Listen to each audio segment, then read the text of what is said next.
असलेला पठाण आपला एक सोबती घेऊन आत आला। त्याच्याकडे मुकुंदाने पाहिले। ते दोघे कुठल्या तरी खूबसूरत मुलीविषयी बोलत होते। मुकुंद दुसरीकडे पाहू लागला। त्याच्या अर्धवट मिटलेल्या डोळ्यांपुढून भराभर स्मृतिचित्रे जात होती। बाजारात एखाद्या वस्तूची किंमत किती येईल याबद्दल पैज लागत होती त्यांच्यात।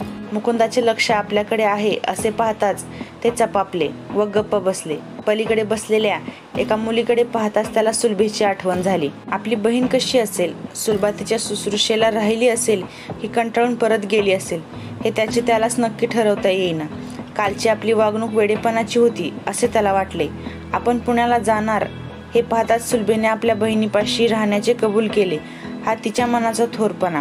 पण उभ्या जन्मात असल्या चाळीत तिने 1 तास तरी काढला असेल काय? लहानपणीचा स्नेह म्हणून ती अगत्याने आली। आपल्या बहिणीला इंजेक्शन देऊन आराम मिळावा अशी व्यवस्था तिने केली। एवढ्यावरच आपण संतुष्ट व्हायला हवे होते। एका भाऊबीजेला तिने आपल्याला घरी बोलविले। घरच्या मोलकरणीचा भाचा म्हणून आपल्याला बाहेरच फराळाला बसावे लागेल अशी आपली कल्पना होती। ती आपल्या बरोबरच फराळाला बसली। सुलभा आपल्याला ओवाळण्याचा हट्ट धरून बसली। घरात तात्यासाहेब नव्हते म्हणून बरे झाले, नाही तर त्यांनी सुलभेला चांगले चोपले असते। ओवाळ्यावर तिच्या तबकात काय टाकायचे हा आपल्यापुढे प्रश्न होता, पण तिनेच आपल्या हातात एक नोट दिली। मुंबईला आल्यावर या मधुर प्रसंगाची आठवण होऊन आपण आपल्या बहिणीला म्हणालोही, आणखी एक बहीण आहे माझी। कुठं? शिरगाव? आपल्याच जातीची आहे का? नाही, उगच विचारलं। उगीच नाही, काहीतरी मनात आलंय तुझ्या। आपली बहीण हसून म्हणाली, तसं नाही, लगीन ठरवायची भाषा आहे ही शिकलेल्या लोकांची। तिने नुकतीच घडलेली एक गोष्ट सांगितली। कोकणातले एक विद्वान गृहस्थ मुंबईत एका मुलीबरोबर पुष्कळ दिवस फिरायला जात असत। कुणी विचारले म्हणजे ती दूरची बहीण आहे म्हणून सांग। शेवटी त्यांनी त्याच मुलीशी लगीन करून सगळ्या लोकांना चकित केले। त्याच्या ताठरलेल्या पापण्यांवर निद्रेने मायेचा हात फिरविला। तो जागा होऊन पाहतो तो लोणावळा आला होता। पलीकडे 2 पठाण उठले आणि डब्याबाहेर पडले। ते पुन्हा डब्यात आले तेव्हा एका सुंदर मुलीविषयीच बोलत असावेत असे मुकुंदला वाटले। हे बदमाश एका मुलीला पळवून नेत नाहीत ना असा संशय त्याच्या मनात आला। कर्जतवर ते पठाण डब्याबाहेर पडताच तोही त्याच्या पाठोपाठ उतरला। मुकुंद पुण्याला निघून गेल्यावर कितीतरी वेळ सुलभा विलक्षण आनंदात होती। मुकुंद तिला कितीतरी दिवसांनी भेटला होता आणि लहानपणीप्रमाणे आजही आपण त्याच्या उपयोगी पडत आहोत या कल्पनेनेच ती आनंदित झाली होती। एकदा मुकुंदाला विचारलेल्या संस्कृतमधील एक शंका तिला एकाएकी आठवली।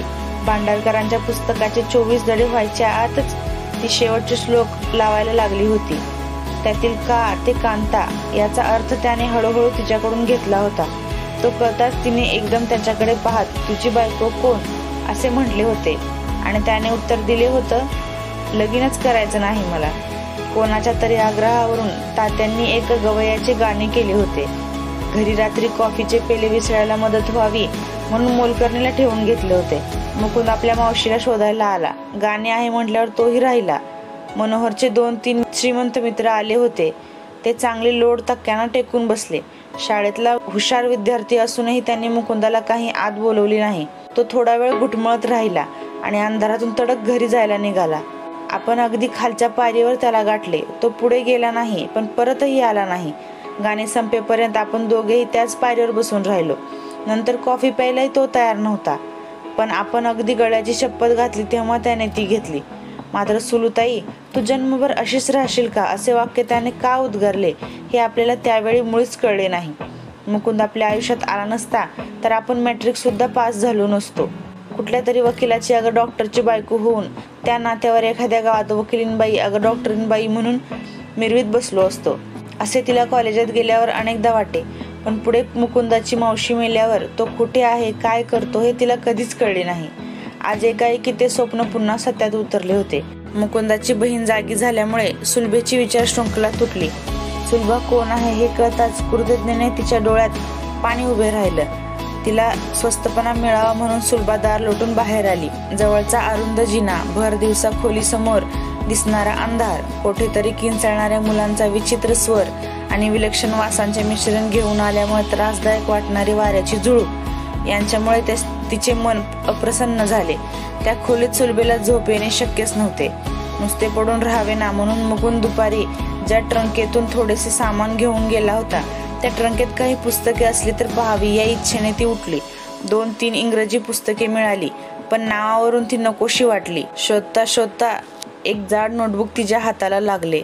मुकुंद एखादी कादंबरी तर लिहित नाही ना, अशी शंका तिला आली. तसे असेल तर आपला थोडा वेळ तरी गमतीने जाईल म्हणून तिने ती वही उघडली. दिव्यापाशी जाऊन तिने पहिल्याच पानावरील वाक्य वाचले. ज्याला हृदय असेल त्यानेच हे लिहिणाऱ्याच्या परवानगीने वाचावे. सुलभेला हसू आले. तिची जिज्ञासाही वाढली. तिने मधलेच एक पान उघडले व ती वाचू लागली. तरुणीच्या अंगाचा पहिला स्पर्श किती उन्मादक असतो ते आज कळले मला. निसर्गाला मनुष्याने गुलाम केले आहे असे आम्ही अभिमानाने म्हणतो, पण मनुष्याचा हा अभिमान अगदी व्यर्थ आहे हे तिला पुरेपूर कळून चुकले. त्या सुंदर मुलीला खोलीत घेऊन आल्यापासून सुलभेने ते नोटबुक मिटून टाकले. क्षणार्धात मुकुंदाविषयी एक प्रकारचा तिरस्कार वाटू लागला. सारी रात्र तिने तळमळत अंथरुणावर काढली. सकाळी एकदम इथून निघून जावे असे तिच्या मनात आले. जिन्यावर पावले वाजली. कुंदा तर वर येत होताच सुलभा चकित झाली.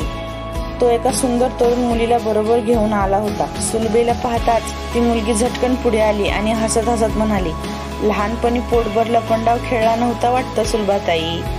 सुलभा तिच्याकडे पाहतच राहिली. ती मुलगी मान डोलावीत म्हणाली, तुमच्यासाठी विजय उतरले पुण्याला आणि तुम्ही तर इथे मुंबईला.